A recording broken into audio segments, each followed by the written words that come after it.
before wheat bread filled African supermarkets, before imported rice dominated urban markets. There was a root beneath the soil quietly sustaining millions. Cassava. It does not look dramatic. It grows hidden underground, thick and rough on the outside, white and starchy within. Yet this humble root has shaped African survival, resilience, and food security for over 4 centuries. Cassava did not originate in Africa. It was first cultivated in South America and brought to the continent in the 1500s by Portuguese traders. It arrived along the coasts of West Africa, in areas that are today, and before gradually spreading inland through trade routes and migration. At first, it was just another crop, but Africa would transform it into something far greater.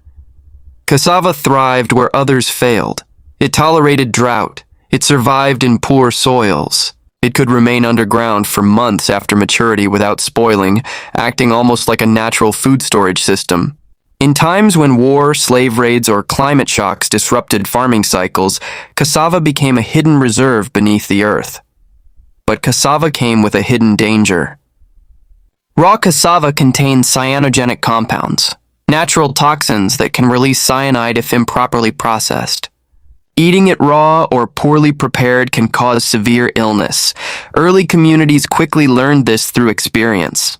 And so began one of Africa's greatest indigenous food science achievements, the development of complex, multi-step processing techniques to detoxify cassava and turn it into safe, nourishing flour.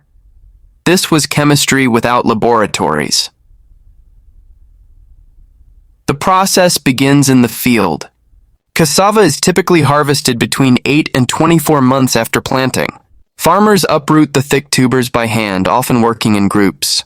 In many rural communities, harvesting is communal.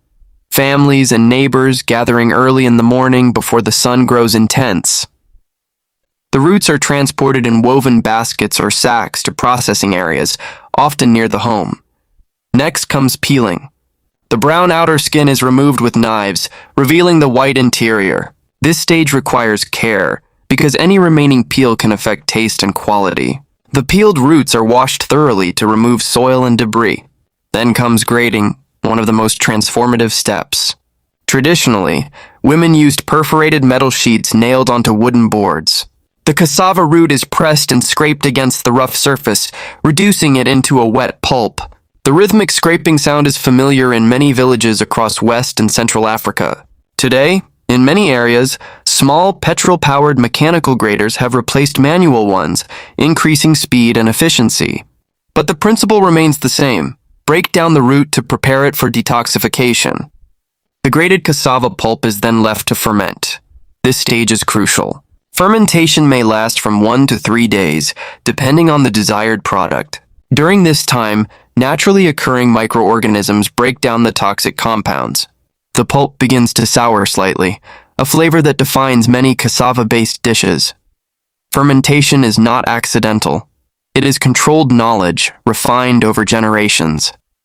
Communities learned the right duration, temperature, and moisture levels long before microbiology explained the science behind it. After fermentation comes pressing. The wet pulp is placed into woven sacks. Traditionally, heavy stones or wooden beams were used to apply pressure.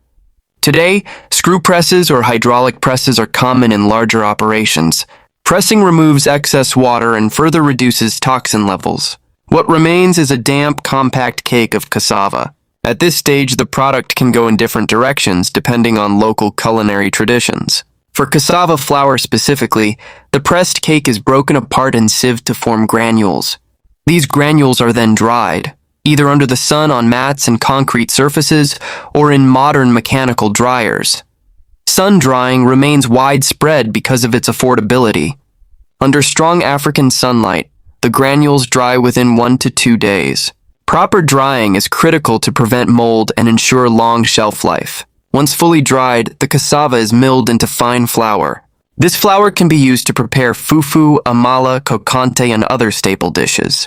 It can also be blended with wheat flour for bread production, an initiative encouraged in countries like to reduce reliance on imported wheat.